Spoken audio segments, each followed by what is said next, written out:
All right, Math 2, we're back again. We are going to be doing similarity and right triangles. This is going to be a little bit confusing. So go ahead and turn to page 369, and I'm going to do the best I can, and just let me know if you ever have any questions. Okay. All right, to start this out, it tells us here that the altitude of the hypotenuse of a right triangle divides the triangle into two similar triangles to each other. So your altitude, all right, so you have your original right triangle right here, ABC. If you take the altitude remember goes from a vertex and hits at a 90-degree angle. What it's going to do, it splits it into two other smaller right triangles, so they just pulled it out, and these right triangles are similar to the original right triangle that was up there. So basically you have this one is similar to the whole thing. This one is similar to the whole thing, as well as they are similar to each other. So that's all they're writing right here, is that all of these triangles are now similar. Okay, I'm not too worried about that. Let's go through. All right, we're going to do a little bit of different kind of math here. We're setting up proportions the whole time, but how we do it, again, if I miss some of the algebra in here, just text me, or I'm sorry, just send me an email and we'll figure it out. Okay, so what we're going to be doing is finding what is called the geometric means between two numbers. Now, the geometric means is a lot different than the algebra means. Remember, the means in algebra is your average. This is not your average. So what you're going to do when I ask you for the geometric means between two numbers is you're going to set it up in a proportion with x's across from each other as the means, and the two numbers that we're trying to find are the extremes, okay? So if I want to find the geometric means between 4 and 18, I use this little formula. This is my A and my B. So I would say 4 over x is equal to x over 18, and we cross multiply. So here, when you take an x times an x, that is an x squared. It is not 2x. 2x is only when you're adding. So when you're multiplying, it is an x squared. And then you're going to take 4 times 18, which is 72. Okay, to get rid of a square, you square root. So you get the square root of 72.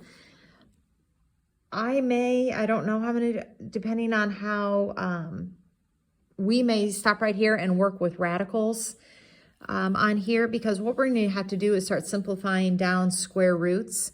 We have a list of perfect squares. So perfect squares are like 1, 4, 9, 3 times 3, 4 times 4, 5 times 5, 6 times 6, 7 times 7. You have your perfect squares. We can go on and on and on. What you're going to have to be doing now is learning how to break down radicals using your perfect numbers. So 72 is the same thing as 36 times 2. I know 2 isn't up here, but 36 is, which means this can go down further. So I'm going to rewrite 72 as a combination of just 36 times 2. All right, and I'm using 36 because it's on my list up here. If any numbers ever go into here, then you need to simplify it down. Well, now that I have it written like this, well, what is the square root of 36? The square root of 36 is simply 6. But then I still am left with this remaining square root of 2. So that is my finished answer. The square root of 2 cannot go down any further. All right, so let's try this again. We're going to try to find the geometric means between 5 and 125. So we set it up like it showed us up above. So you're going to do 5 is to x as x is to 125.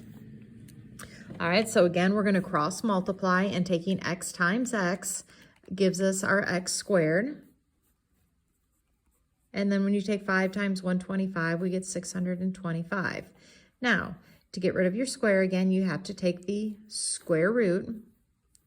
Now, I believe this is a perfect square, so you can go to your calculator and you type in the square root of 625, and you actually get the number 25. So x is just simply 25. So the geometric means between these two is 25. Okay, so here we go again, geometric means. Why don't you pause the video, try it on your own, and see if you get the same answer I do. Oh, goodness.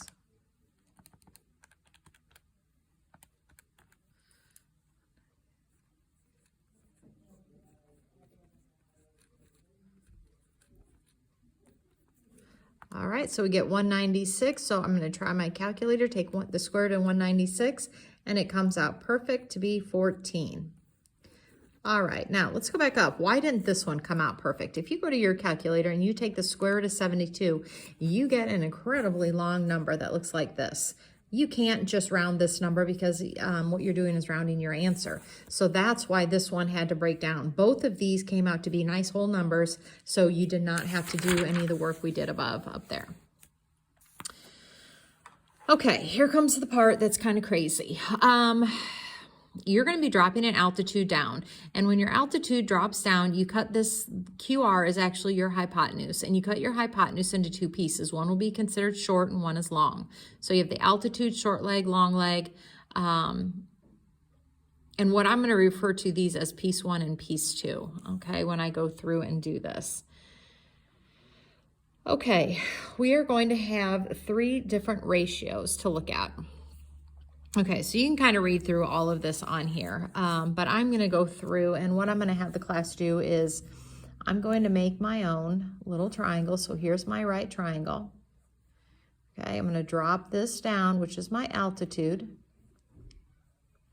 Okay, I'm going to call this leg 1. I'm going to call this one leg 2. This is my altitude. Remember, I dropped down. And when I did, I cut this into 2 pieces, and I'm going to call this one piece 2 because it's right next door to the leg 2. And since this was leg 1, I'm going to call this piece 1. All right, so when this came down, it cut this whole thing into 2 pieces. All right, they could be equal. They don't have to be equal pieces. It just got cut into 2 pieces. I represented my piece, whichever leg it's attached to.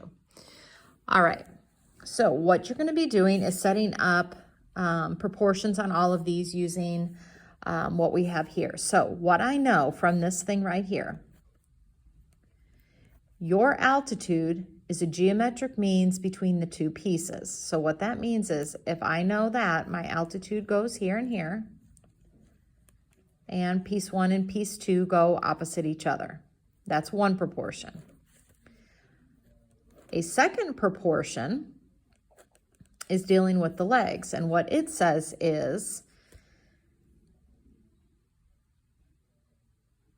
okay, okay, you have this whole, let me put this into the whole picture too. You have the whole length of this hypotenuse right here. So the piece right here is the geometric means between the whole hypotenuse, or the leg is in between the piece that's attached and the whole hypotenuse. So the leg, whichever leg you want to deal with. So in the one case, I'm going to do leg 1, leg 1. The leg is the geometric means between the piece that's attached and the whole length of that hypotenuse. All right, and then of course we have another leg over here, so I'm going to do the same thing, but I'm not going to use piece 1, I'm going to use piece 2 because I'm dealing with that other leg over there. Okay, and all of these are here, okay? They're just listed over here, and we're not using piece 1, piece 2, they're just showing you the things going with them. All right, so it's going to be up to you what you want to start with here. So if I'm looking at this problem 3, they got it. Let's say I want to solve for y. Well, y is your altitude. So I'm going to look over here. Well, which one of these deals with altitude? Well, it's this one. And it says your altitude, whatever it is, goes here and here. And the pieces of your hypotenuse go here and here. Well, the pieces of my hypotenuse are right here. It's just upside down from the picture I had.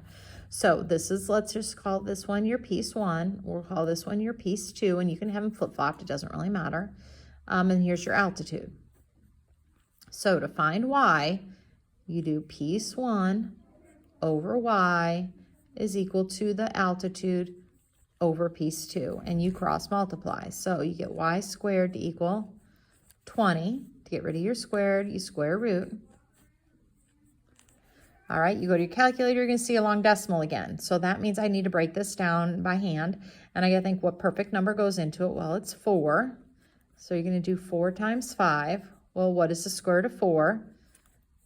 It's 2, and you're left with the square root of 5. So y is equal to 2 square root of 5. All right, well, to find x, in this case, x just happens to be on the side where I located it, P1, so I'm going to call this leg 1, just because it's over on the side where I put the P1. All right, so this one I'm going to be using this one. So my leg goes across from each other. So my leg is the x. So my x goes here and here. And then the piece 1 and the whole length of the hypotenuse goes. Well, piece 1 is 4. What is the length of this whole hypotenuse right here? Well, the whole hypotenuse is 4 plus 5, which is 9. And again, I cross multiply. So I get x squared to equal 36. I take the square root of 36, get x alone. Well, that happens to be a perfect square. So I get x to equaling 6. And you're done. Okay, so here we go again. And again, it doesn't matter what you want to label them. I'm going to call that one piece 2 and this piece 1. You can do vice versa. It doesn't really matter. Well, if this is piece 1, then this has to be leg 1. Okay, because I'm always on the side together. You know, this would be my leg 2 over here. And this is my altitude. So let's do this first. Let's do our leg first. So we're going to solve for x first. All right, so leg 1, I look over here. Well, my leg goes across from each other. So my leg is x. And what goes over here is piece 1 and the whole hypotenuse. Well, piece 1 is the 9, and the length of the whole hypotenuse is 12. So now I'm going to cross multiply. So I get x squared to equal 12 times 9, okay, which is 108. Take the square root of 108. Go to your calculator and you'll notice it's not perfect. Okay, it comes out to be a decimal again. So now what you're going to do is start dividing numbers into 108 until you come up with a perfect number that goes into it. And it just so happens to be 36 times 3. All right, so 108 is 36 times 3, 36 being your perfect number. Well, what's the square root of 36? It's 6, and then you still have the square root of 3. So there's your x. Now, to solve for your y is your altitude, so I need to go up here to this altitude equation. And it tells me y has to go here and here, and it's not always a variable here. You might have numbers here. If I knew what my altitude was, let's say my altitude was 4, I'd put a 4 and a 4. Okay, but your altitude is a geometric means between piece 1 and piece 2. So piece 1 and piece 2, and if you want to flip-flop your 3 and 9, it doesn't really matter. So you're going to get x squared to equal 27, which means y is equal to the square root of 27. You can go to your calculator. That is not perfect.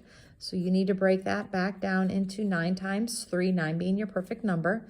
Well, the square root of 9 is 3, and I still have this square root of 3 hanging out. So y is equal to 3 squared of 3. Okay, on here, they're giving you this to be 40 and the whole thing to be 50, which means that this little guy has to be 10, because 10 plus 40 is 50. We'll let this be, we'll just call it leg 2, why not? If that's leg 2, then the 10 has to be piece 2, sorry, and the 40 then has to be piece 1. This would be your leg 1, and this is, again, your altitude. So let's start with x. X is your altitude, so you look up above. Altitude goes here and here. Piece 1, piece 2, that's 40 and 10. So you're going to put a 40 here and a 10 here. You're going to cross multiply, and you get x squared to equal 400. Take the square root of 400. Go to your calculator, and you'll see the square root of 400 is 20. Comes out even. All right, to get your leg, you're going to go to your leg thing, and you're going to put your y in your y. The piece that's attached is 10, and the whole length is 50. So you're going to cross multiply. You get 500, so you're going to break that down. All right, it's not a perfect number. You would get a decimal, but it is 100 times 5. Square root of 100 is 10. 10 squared of 5 would be your finished answer. Let me know if you have any questions.